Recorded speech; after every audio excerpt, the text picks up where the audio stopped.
सारांश के मंच पर आप सभी का वंदन है, अभिनंदन है। दोस्तों, योगी जी का मंत्र हमेशा याद रखिए और अन्य लोगों को भी स्मरण कराइए। एक हैं तो सेफ हैं, जब तक एक हैं तब तक सेफ हैं, बंटे तो कटे, बटेंगे तो कटेंगे। जय श्री राम। दोस्तों, वर्ष 2022 की बात है जब पद्मश्री पुरस्कार पाने के उपरांत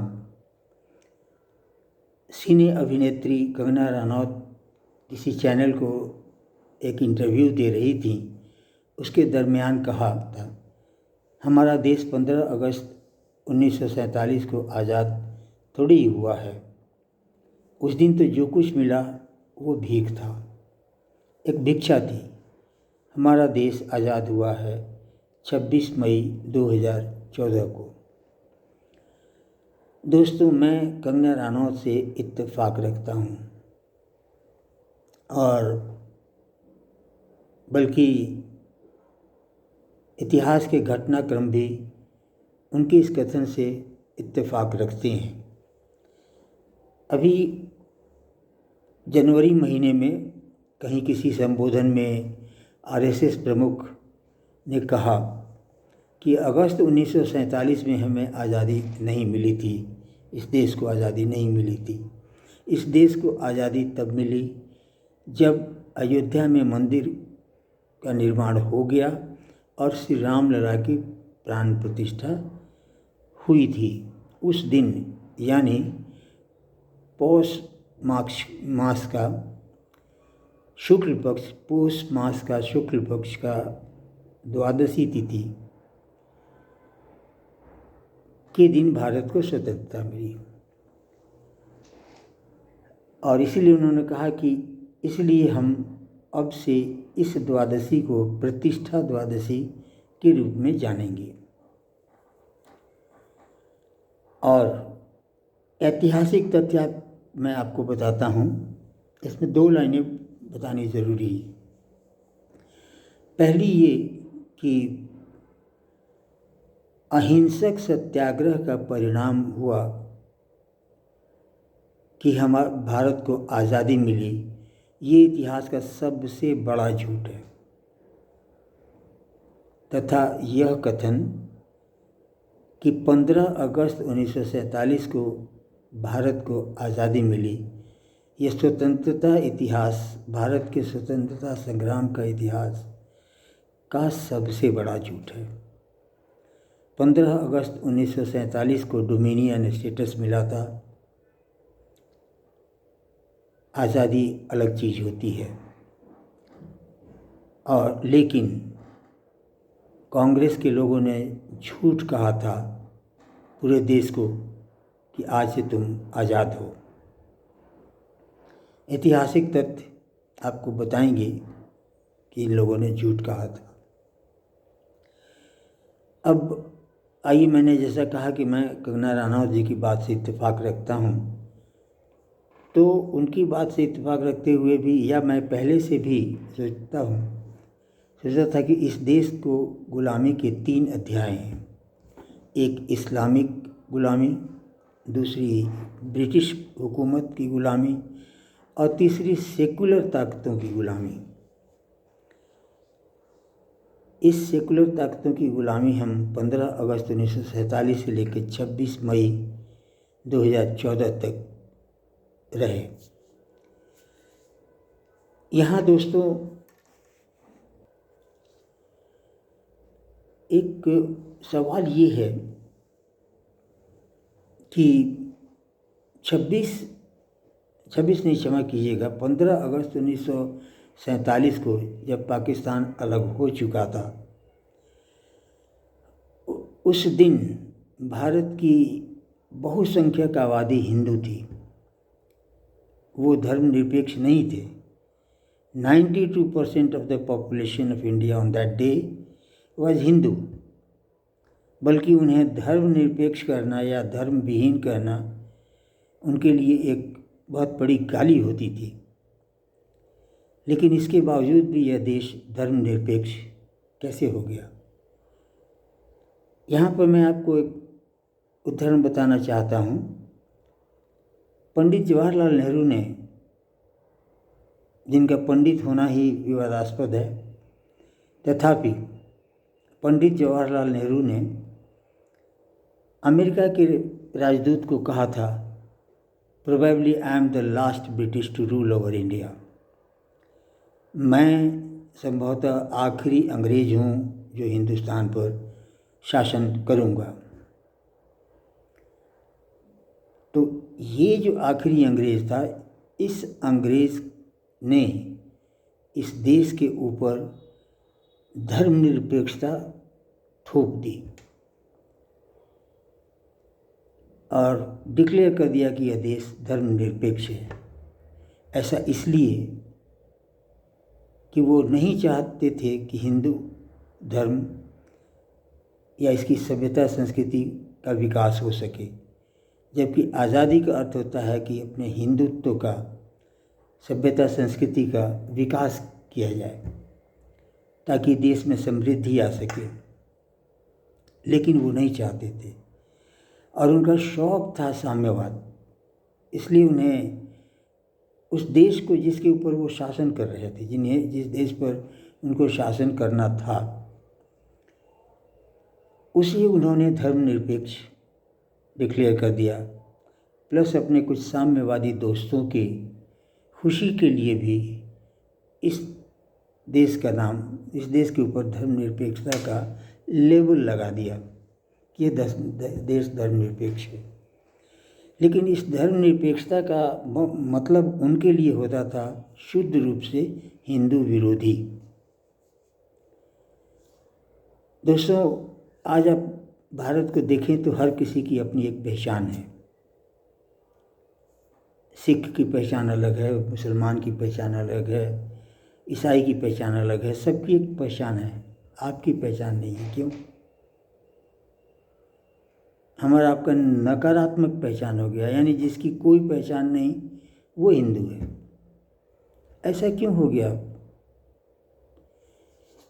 इसलिए दोस्तों कि साइंस भी कहता है इस बात को और हमारा सनातन भी कहता है कि संस्कार ही मनुष्य को मनुष्य बनाता है और मनुष्य को संस्कार जीवन भर ढोना पड़ता है मनुष्य बने रहने के लिए।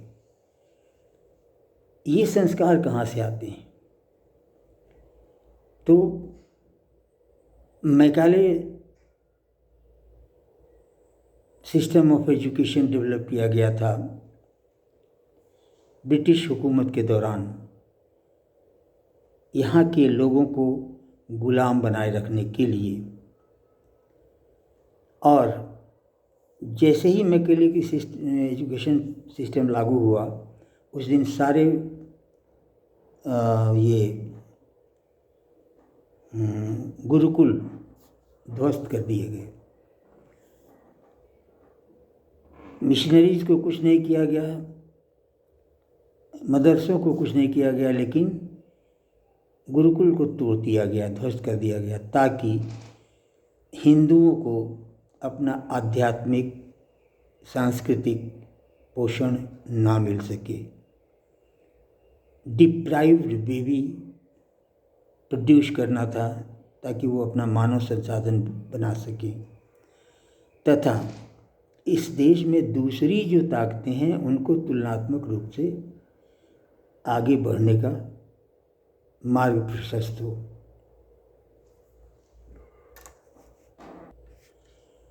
और यह प्रथा, यह परंपरा निभाई गई 26 मई 2014 तक, क्योंकि नेहरू गांधी राजवंश बिल्कुल अच्छी तरह यह जानता था कि जिस दिन हिंदू जाग जाएगा उनका साम्राज्य खत्म हो जाएगा, और ऐसा हुआ भी।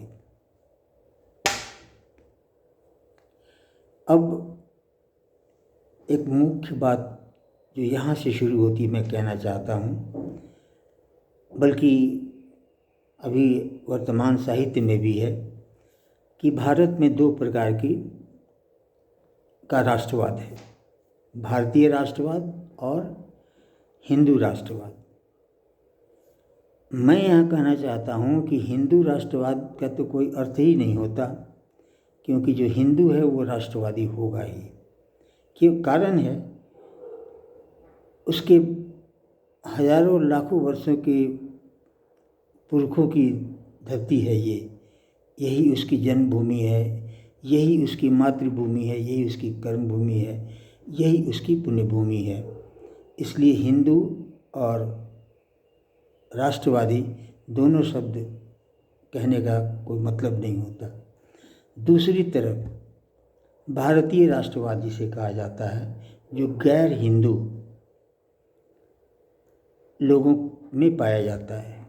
मेरा कहना ये है कि उस वर्ग में राष्ट्रवाद कितना प्रभावी है और क्या राष्ट्रवाद उसकी वास्तविकता है, ये कदाचित विचार का विषय है। लेकिन ये धर्मनिरपेक्ष सरकार होने के बावजूद, सेकुलर स्टेट होने के बावजूद गैर हिंदू को बहुत ज़्यादा प्रोत्साहन दिया गया। उन्हें अपनी सभ्यता, संस्कृति, धर्म का विकास करने का अवसर दिया गया।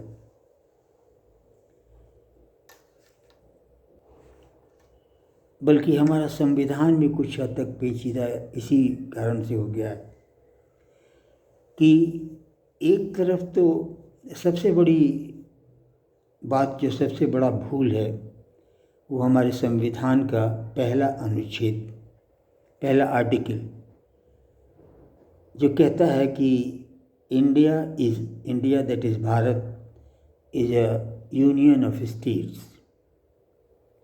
यह मूल रूप से गलत धारणा है। यह यूरोपीय धारणा है। यह भारत में लागू नहीं होता, क्योंकि